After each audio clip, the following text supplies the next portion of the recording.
Hello, everyone. It's a great pleasure to have you here with me. I want to begin with a question that may touch on a wound you haven't yet healed. Have you ever felt betrayed? Have you ever felt the deep pain and helplessness of being abandoned by someone you loved, trusted, and in whom you placed all your hope? Maybe a family member, a longtime friend, or even a mentor. That feeling that your greatest ambitions were thrown away, that your life was turned upside down, and that you were left in the middle of nowhere, alone, trying to understand why. Believe me, I understand that pain, that feeling that the whole world has turned its back on you. And I ask you, what if I told you that this moment of betrayal and abandonment, which seemed like the end, was actually the beginning of something much greater, and that God already had a plan for your life?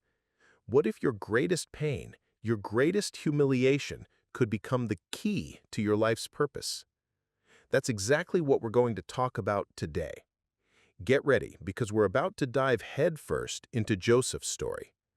Joseph's journey isn't just an old Bible story. It's an instruction manual on how to deal with the pain of abandonment, how to maintain your faith, and how, ultimately, to understand that God can transform the evil done to you into something great. Joseph's story is proof that God has a plan that extends far beyond our immediate comprehension. His journey begins in a family, a dysfunctional family, to say the least. And this is already a powerful connection point for many people in the United States, where families today are more complex and fragmented than ever. Joseph was his father Jacob's favorite son. This alone caused enormous friction. He was loved, he had a colorful tunic, a gift that symbolized his father's love and favor. But more than that, Joseph had something special. He had dreams. Dreams that one day his family would bow down to him, that he would be a figure of authority and leadership. These dreams were not just figments of his imagination, they were visions given by God. But his brothers, filled with envy, saw these dreams as an affront. Father, you won't believe the dream I had. The sun, the moon, and 11 stars were bowing down to me. A dream, my son. And I want you to stop and think with me for a moment. How many times were your dreams, your talents, your passion the envy of those around you? How many times was your colorful tunic seen as a problem rather than a blessing? For Joseph, the price of this envy was devastating. His brothers hated him so much that when they saw him coming toward them, they decided to do something terrible. First, they considered killing him. Yes, killing his own brother. But in the end, they threw him into an empty well and then sold him into slavery for 20 pieces of silver to a group of passing merchants. I want you to imagine what was going through Joseph's mind.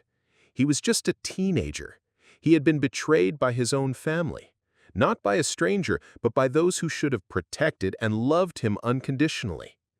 This is one of the worst pains a human being can feel, the pain of familial betrayal. And it's a pain that, unfortunately, many of us know today. He was taken to Egypt, a strange land, with a different culture, a language he didn't understand, and a life of servitude ahead of him. But this is where Joseph's story becomes a powerful lesson for us. He could have rebelled, become bitter, wallowed in pain and sadness. He could have questioned, where is God in all this? Why has he abandoned me? But Joseph did something different. He decided to take his faith with him to Egypt. Arriving in Egypt, Joseph was purchased by an official of Pharaoh named Potiphar. And here the Bible gives us crucial information. The Lord was with Joseph, and he prospered. This is powerful. Even as a slave, far from his home and everything he knew, God was with him. God's presence did not depend on Joseph's circumstances. And this is the truth we need to internalize. God's presence is not tied to our situation, but to our faith. Joseph became a trusted servant in Potiphar's household, managing everything with excellence. He had an impeccable work ethic, and God blessed him in everything he did. And this is where we see Joseph's resilience. He didn't let his pain and his past define his future. But life would not be easy. Potiphar had a wife who was attracted to Joseph and tried to seduce him. But Joseph, with his unwavering integrity, refused. He said something that should resonate in our hearts. How then could I do this great evil and sin against God? In a world where integrity is often compromised for quick gains, Joseph's attitude shows us the value of standing firm on principles. He valued his relationship with God above all temptation. But because of his integrity, he was unjustly accused and thrown into prison. Once again, he was betrayed. Once again, he was abandoned.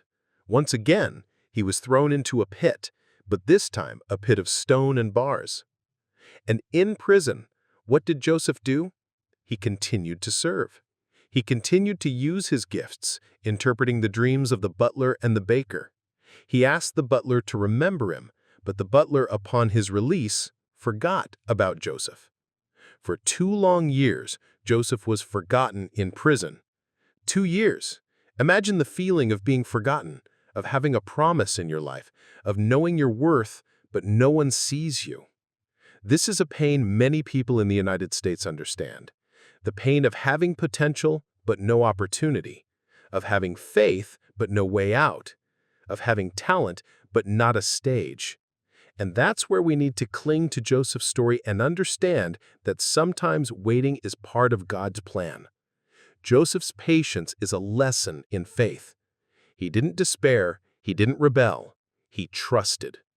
And finally, the turning point arrived. Pharaoh had 2 disturbing dreams that no one could interpret. The cupbearer finally remembered Joseph and pointed him out.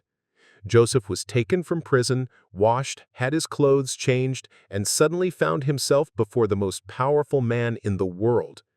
Pharaoh's dream spoke of 7 years of plenty, followed by 7 years of famine. And Joseph, with the wisdom that comes only from God, not only interpreted the dream, but offered a solution. He suggested that Egypt stockpile food during the years of plenty to survive the years of famine. Pharaoh, impressed by Joseph's wisdom, made him the second most powerful man in Egypt. The betrayed and forgotten slave became the savior of a nation. His pain became his purpose. His imprisonment was the path to his throne.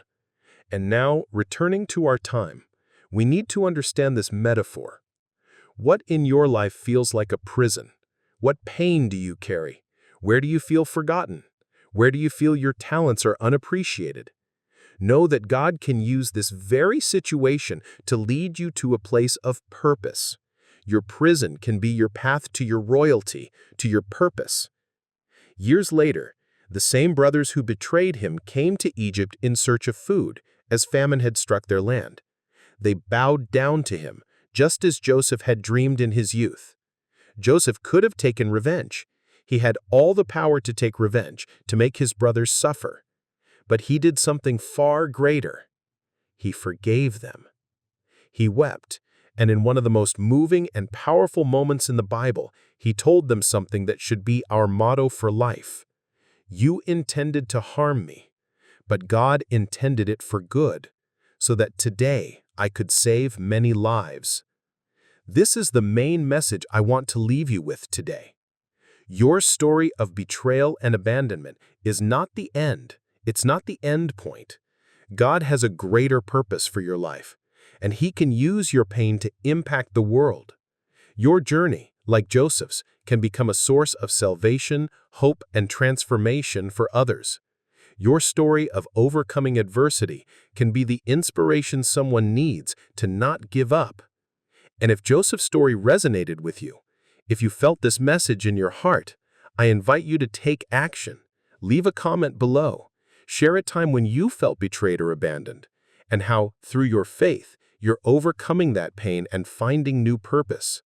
Your story could be just the light someone needs at the end of the tunnel. And if you want more stories like this to strengthen your faith, give you hope, and help you understand that God has a plan for your life, don't forget to subscribe to the channel and activate the bell to be notified of all new videos.